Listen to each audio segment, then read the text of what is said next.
안녕하십니까. 김상준입니다. 세상을 절대 못 바꾸는 15분 25번째 시즌의 네 번째 강의 참회입니다. 여러분, 제가 마이크를 바꿔보니까 소리가 더 좋더라고요. 그래서 이번에 또 바꿨습니다. 근데 그렇게 비싼 건 아니에요. 그런데 제가 들어보니까 웅얼웅얼 하는 게 줄어들고 목소리 톤이 높아졌어요. 그래서 듣기가 더 좋다는 생각이 듭니다. 왜냐면 저도 이거 강의하고 듣거든요. 듣는데 나도 못 알아들을 때 있어요. 그게 웅얼거려서 그래요. 그래서 저야 원고 쓴 사람이니까 무슨 소린지 알지만 그렇지 않은 분들은 못 알아들을 수 있을 것 같아서 마이크를 새로 장만했습니다. 뭘 만해요. 아주 오래전에 89년도에 제가 의과대학을 졸업을 했습니다. 저는 졸업식 날 제 스케줄이 별로 안 좋았습니다. 졸업식 날부터 저녁부터 근무를 시작하는데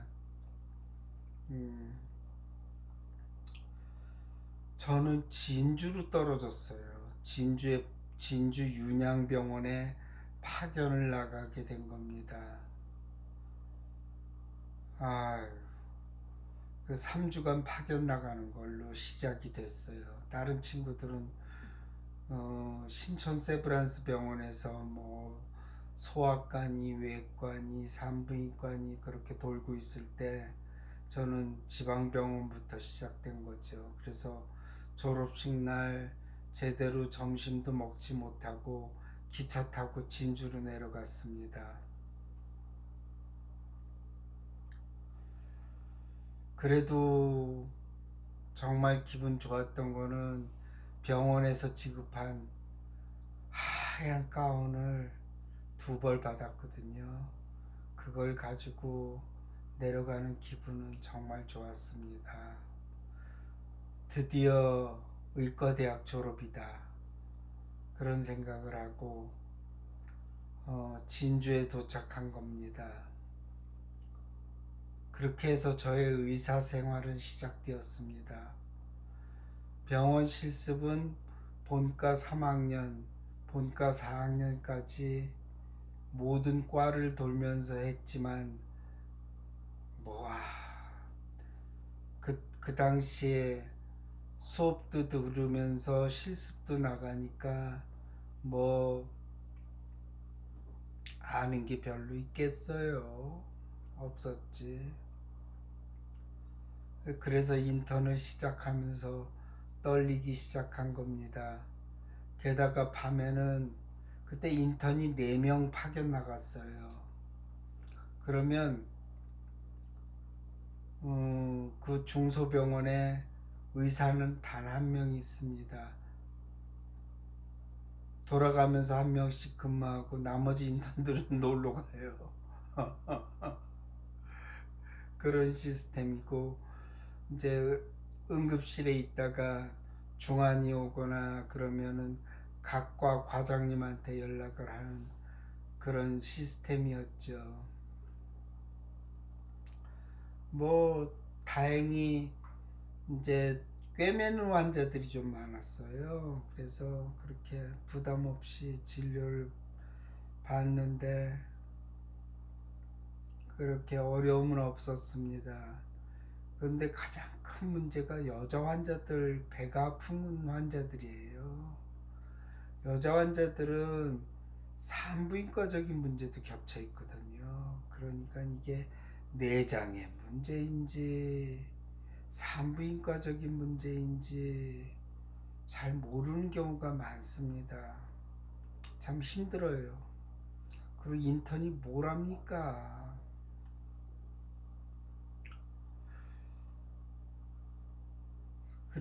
그래서 굉장히 크게 통증을 호소하는 환자가 왔길래 제가 진료를 보는데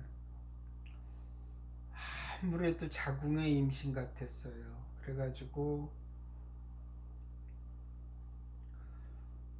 산부인과 과장님한테 연락을 드렸고, 산부인과 과장님이 자궁의 임신이 맞다고, 자궁의 임신도 그게 터지면은 복부 출혈이 심하거든요.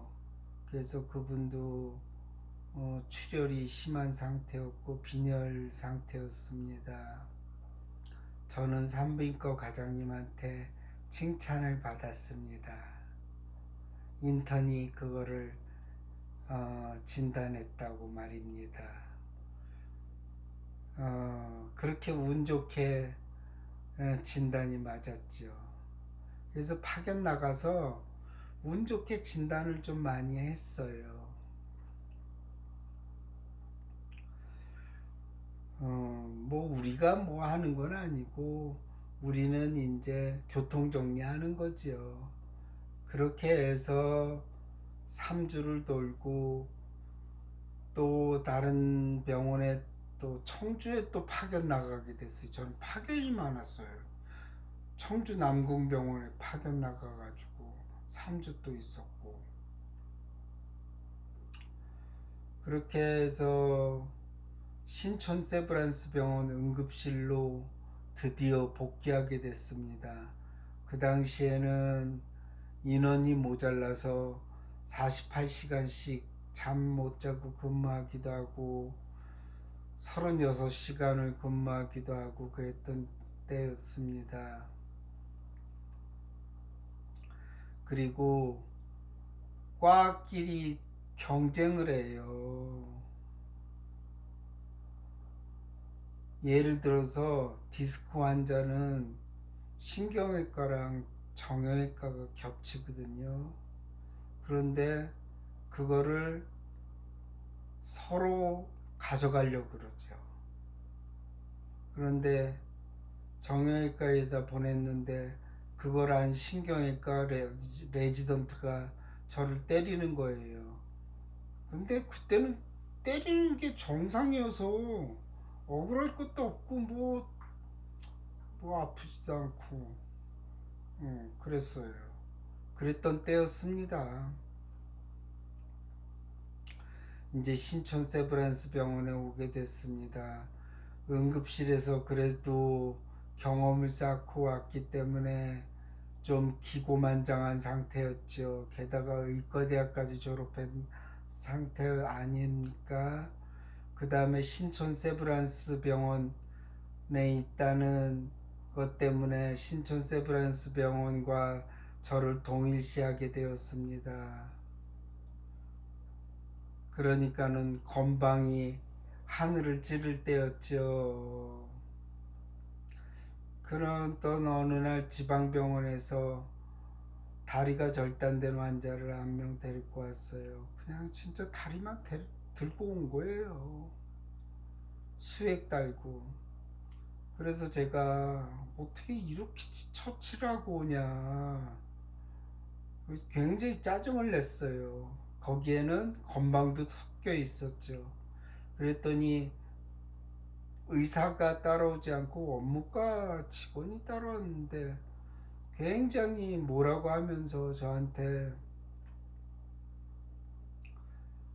작은 병원에서 어떻게 이런 걸 할 수 있냐고, 큰 병원에서 해줘야지. 그렇게 해서 화를 내더라고요. 그래가지고 제가 그때서야 깨달았습니다.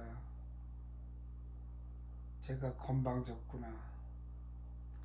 지금도 생각하면은 그때는 그때 생각하면은 아유 참 철이 없었어 그런 생각이 듭니다.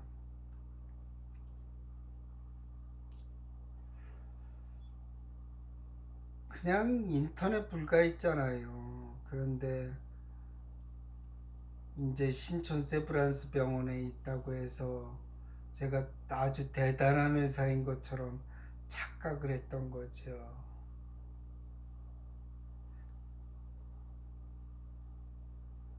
참 철부지였습니다.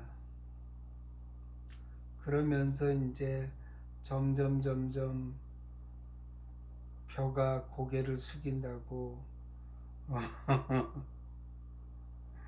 그리고 또 교수님한테 지적도 받고 그러면서 조금씩 그 건방병이 나아지기 시작했습니다. 제가 유튜브를 시작한 지도 10년이 넘은 것 같습니다. 그러면서 10년이면 강산이 변한다고 하더니 제 생각도 많이 바뀌게 되었어요. 그래서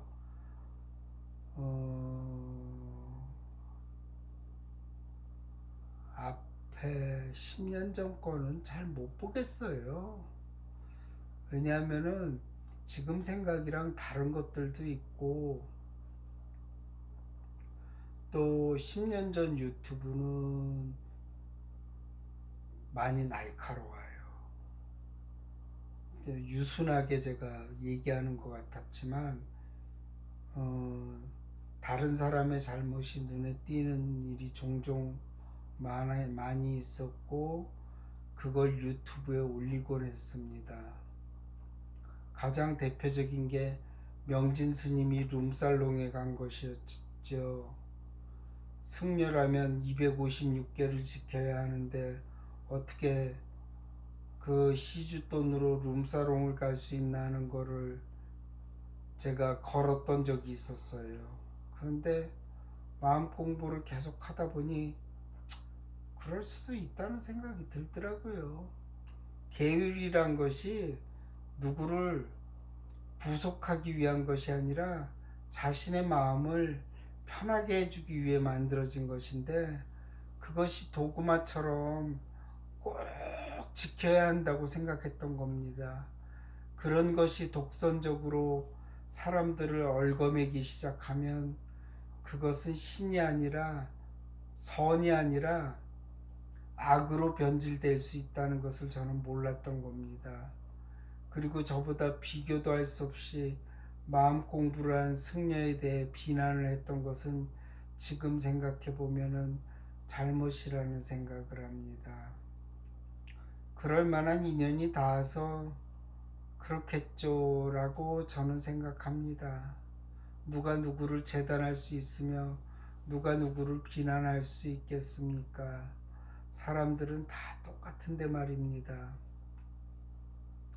제 안에도 탐욕, 욕심, 음란, 시기, 질투 등 모든 것들이 다 들어있는데 말입니다.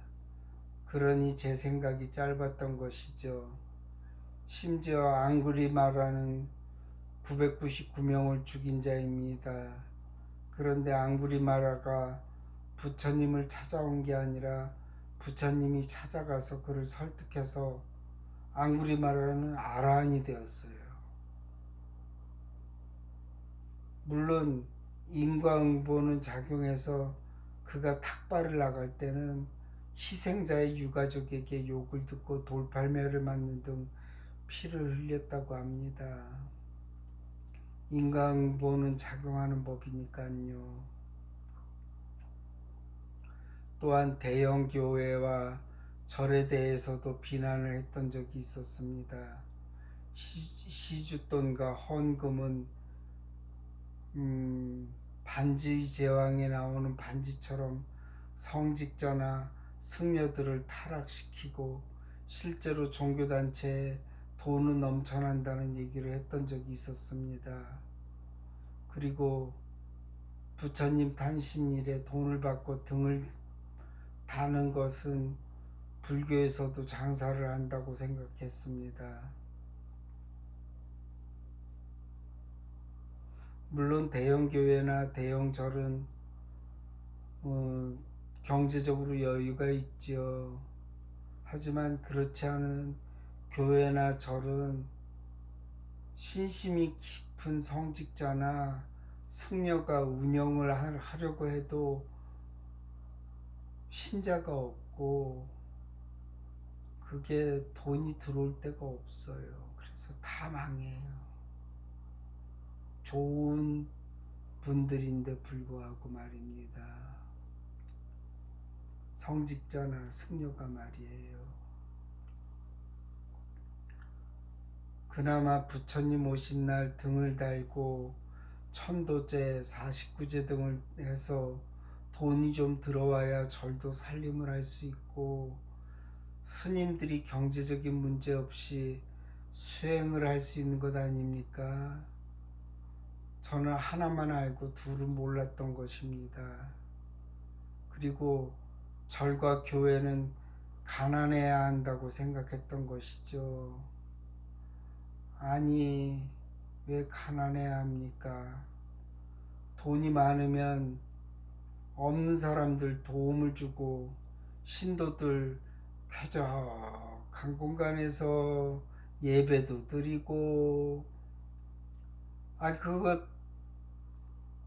땀 뻘뻘 흘리면서 에어컨도 없는데 교회에서 무슨 예배가 되고 무슨 기도가 되겠어요.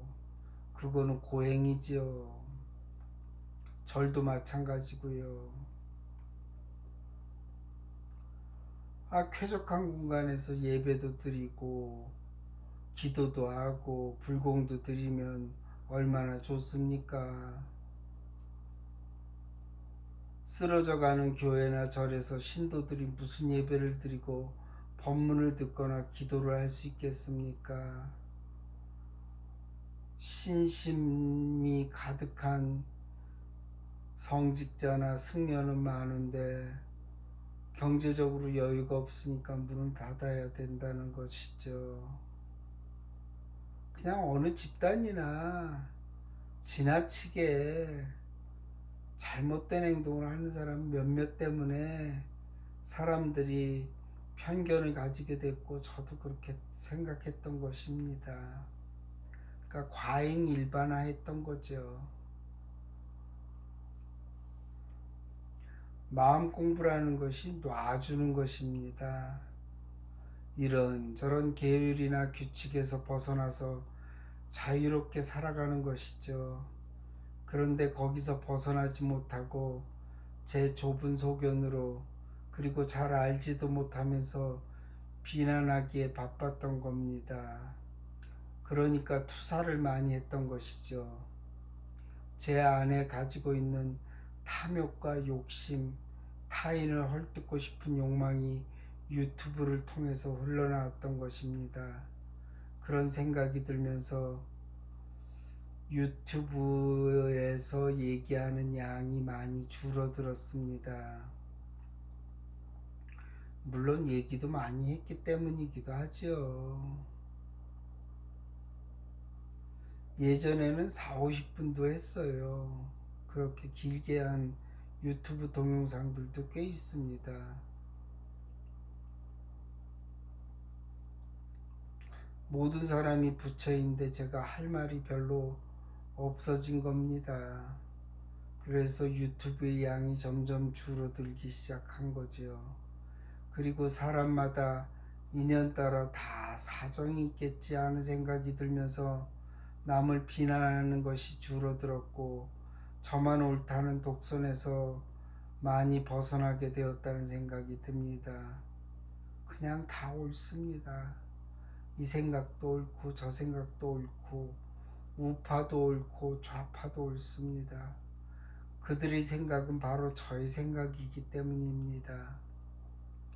동체대비심이라고 인간 세상 서로 연결되지 않은 것이 없고 사람 똑같은 법인데 말입니다. 근데 나만 잘났다고 생각했던 거죠.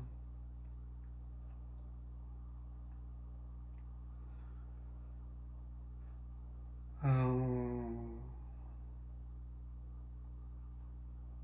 그런데 자아는 자신만 더 앞서가야 하고 남은 틀렸고 나보다 못하다는 생각을 계속 무의식적으로 주입시킵니다. 그래서 남의 잘못이 잘 보이고 자신의 잘못은 보지 못하고 자신만 옳다고 여기게 만드는 것입니다. 그래서 요즘 제 유튜브를 보면 그저 마음 공부 꾸준히 하시라는 말씀과 어린 시절 얘기를 많이 하는 것입니다. 마음 공부도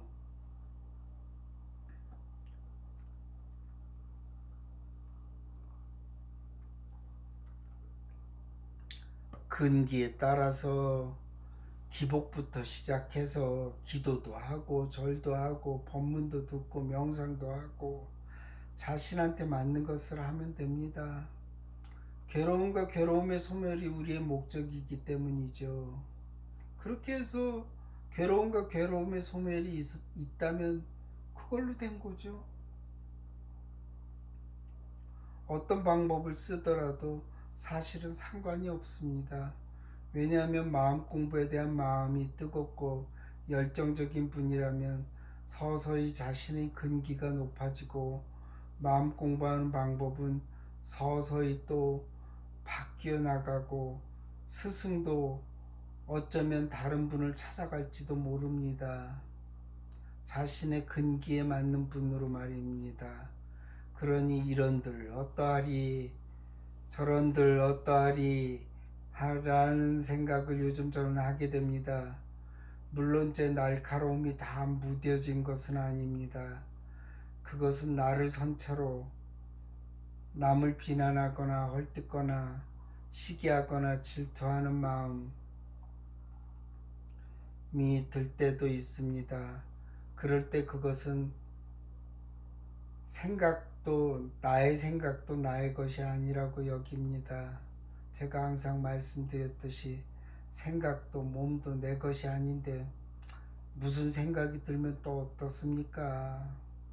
그저 그걸 드러내지 않고 조용히 지켜보는 수밖에 없고 그것이 남에게 피해를 주지 않기 위해 조심할 뿐이죠. 오늘은 참회를 했습니다. 그렇다고 매일 그럴 필요는 없습니다. 우리는 죽을 때까지 마음 공부를 할 것이기 때문입니다. 그러면 이런저런 불필요한 것들이 없어지고 괴로움과 괴로움의 소멸을 향해 가면 됩니다. 그것 외에 더 할 게 뭐가 있겠습니까? 그저 자신을 돌아보고 생각에 휘둘리지 말고 감정에도 휘둘리지 말고 그저 가시면 됩니다.